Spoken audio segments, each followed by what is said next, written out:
Aelin and the Song of Healing. When the morning mist danced between the hills and the sun cast its first golden rays across the land, Aelin sat by the river's edge. Her feet barely touched the cool water, and in her hands rested a small flute made of pale birch, smooth as water, light as wind. Aelin was different from the other children of her tribe. She could hear what the stones kept silent, and feel what the wind tried to hide. For as long as she could remember, the good spirits of her ancestors had accompanied her, whispering, guiding, protecting. Play, whispered a voice deep inside her. A child is ill, and darkness has settled in his heart. Without hesitation, Aelin raised the flute to her lips. The melody she played was not learned, it came from the depth of her soul. Soft, gentle, like the lullaby of the earth. With every note, the grass grew greener, the water clearer, the sky wider. Then it appeared. Out of the mist stepped a horse with a mane of flowing gold. It was tall,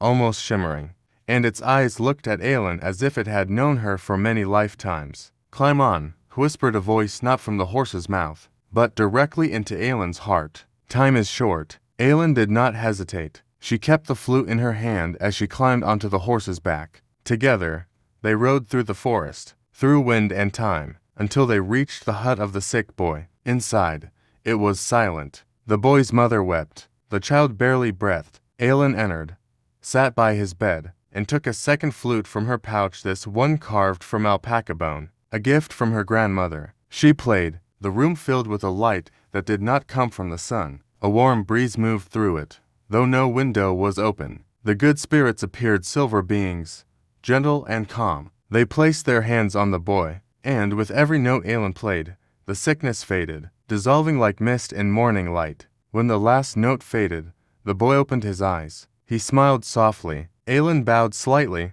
stood, and left the hut. Outside, the horse waited, patient and golden. Thank you, Aelin whispered, stroking its mane. Where do we go next? The horse turned toward the horizon. Where the next shadow falls, came the answer. And again they rode, the girl with the healing flutes and the horse with the golden mane, guided by the spirits of light. Author, R. Patsky. This story is a gift for at AILIN.music5.